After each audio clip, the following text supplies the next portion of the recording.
Hello and welcome to Talk the Talk with Melody. My name is Melody, and in this YouTube channel, we talk about life, ministry, and everything in between.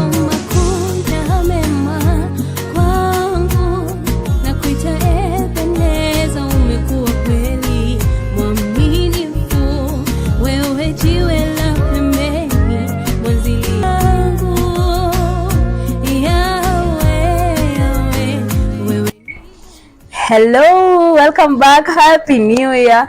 Manze, it's been long. I've really wanted to say this for so long.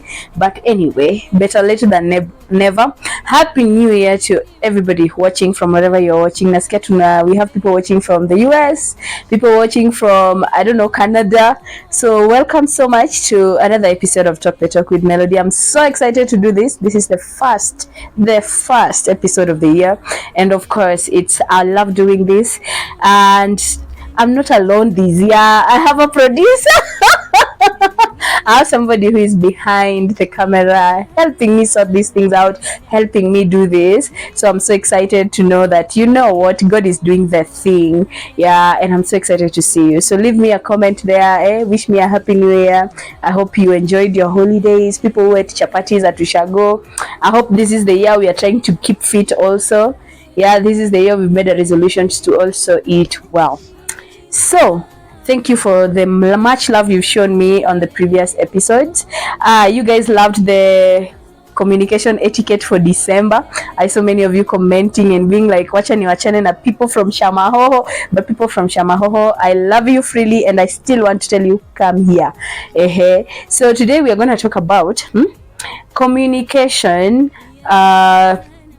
practices that people should stop with 2024. So whatever, if you are doing this in 2024, please don't do it in 2025. Please don't do it. And I've just written them down because, as you always know, Mimi, I talk so much, and if I don't put it down, tutakuwa na 1 hour of an episode. So let me go. My number one is, if you are not returning missed calls in 2024, please return them in 2025. Like someone just took time to try look for you, and you feel like it's not serious, or it's something that you don't normally like doing. You don't respond to missed calls. I think this year tries to be so intentional with wanting to know why would someone call you.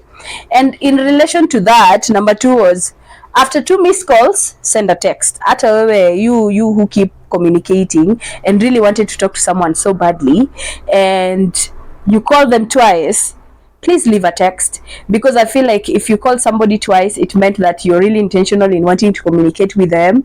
But if they were not able to receive the call, they can see the text. So please, whenever you call someone, the maximum number of missed calls, make it 2.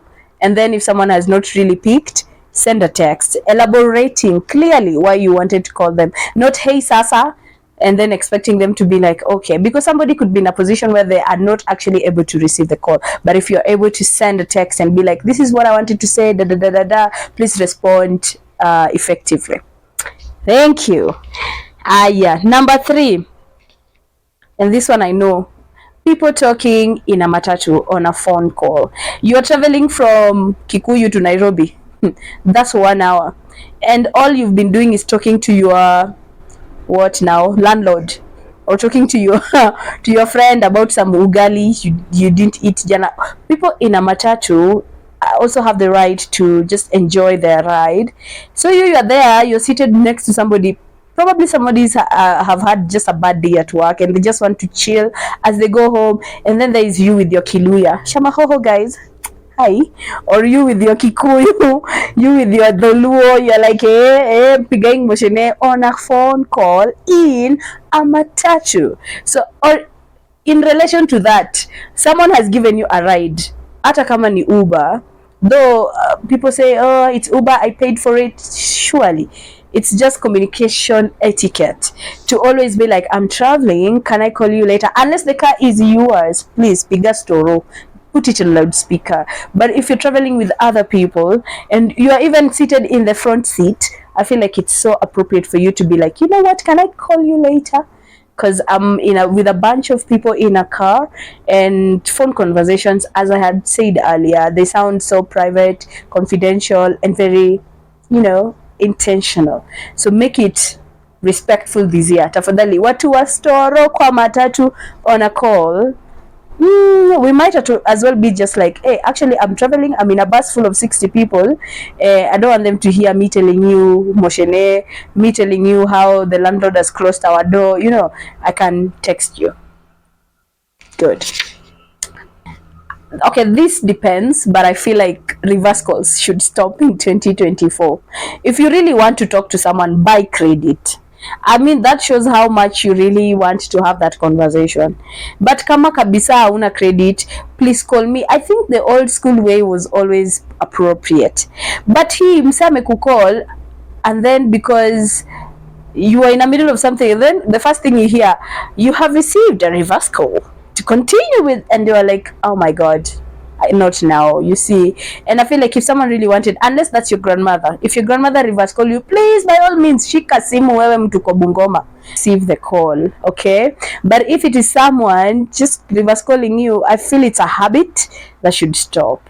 Yeah, if someone really wants to call you, they can okoa jahazi. They can be intentional about it and just spare time. I don't like these random calls. Ati you are just walking around, then you're like, nilikuwa napita hapa nikaona nikukall. Bro, no. No. You want to communicate. Communication is a process. There's a message you're sending, and there is a receiver that receives that information. So I feel like you shouldn't just assume at anytime, anywhere is a time for calls. The same way you cannot I just feel like reverse calls should stop. That's what I'm trying to say. If you want to call somebody, buy credit. If you don't have, please call them. Or okoa jahazi gatia. Fuliza gatia. But reverse calls, jamanini, let's stop that. Okay. Wewe tu kwa jina la Mungu na kuomba, don't set your calls to be private calls. Because now if someone missed, you call somebody and you set it on private, and now they missed the call, they can't call you back. So you've just made a whole barrier right there. So I feel like wacha kuweka vitu zako zikuwe private, unless wewe ni CID or you are working with judiciary, wewe ni lawyer. I don't know, you're just somebody who wants to keep things discreet. But if you're not a lawyer, you're not wakili, you are not CID, criminal investigator, please, let's know you, John Njoroge. Let's know you, Mary Wamboi.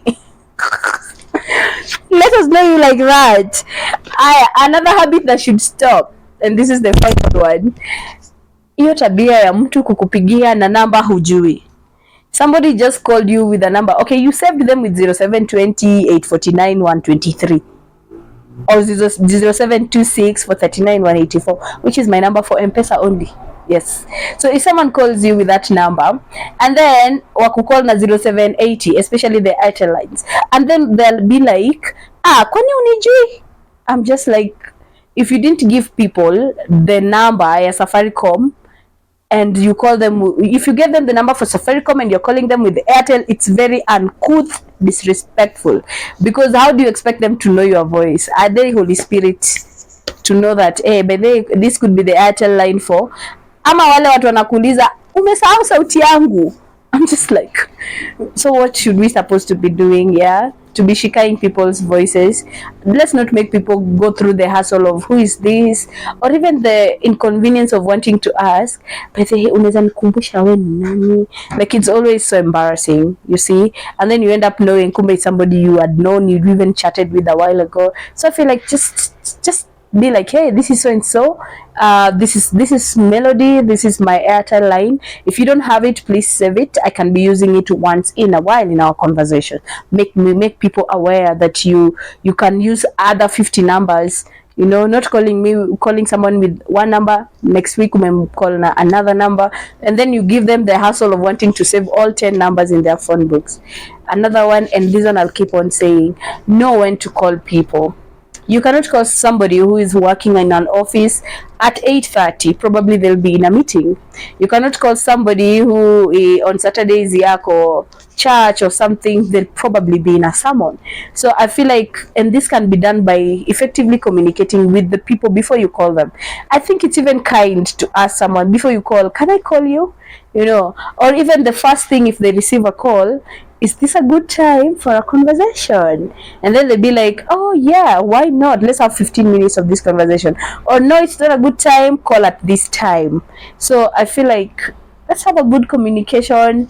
Yeah, 2025, yeah, let's learn these things, let's put them into practice, because communication is a big thing. I've had people say one thing that broke their relationships is communication. I think most of my friendships know, like most of my friends know that communication is a big thing, and I even say also. So if communication is something you're struggling with, it's not the end of the road. We can always learn, and we can always improve every other day. And if you're feeling like, my communication is not my thing, my goodness, God has created you in a world where we have to live in some social construct. You're either belonging to a family and they would want you to communicate. So, and it is not rude, or it's not bad to say you're struggling with communication. You can always learn these things on YouTube, or go to a class. I don't know, but just like, it's something you can learn. So hii tabia kusema me I'm not a communicator, that's a bad it's a bad name for a character trait. I think all of us communicate. Even silence is communication. When you keep quiet, I'll know why are you quiet. It communicates something. Even just as are communicating tools. So itabia, I'm not a communicator, I'm not a better communicator. Please stop it in 2024. You are communicating in either way, whether you like it or not. You're always passing information somewhere. So I feel like, let's just give ourselves the grace and the ability to be like, I'm struggling with this, how can I make it better? I'm struggling with this, how can I communicate better? So that we are nurturing relationships that are not founded on this person doesn't communicate, so I think we need to break off. No. We can work this thing around. We can teach each other how to communicate better.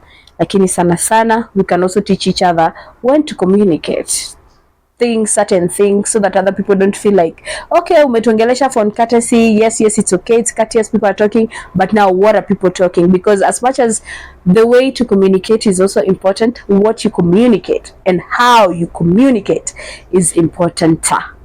Yes, this has been a very lovely episode, a short one.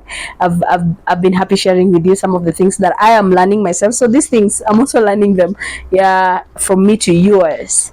Yeah, so thank you for watching this episode. Till next time, bye.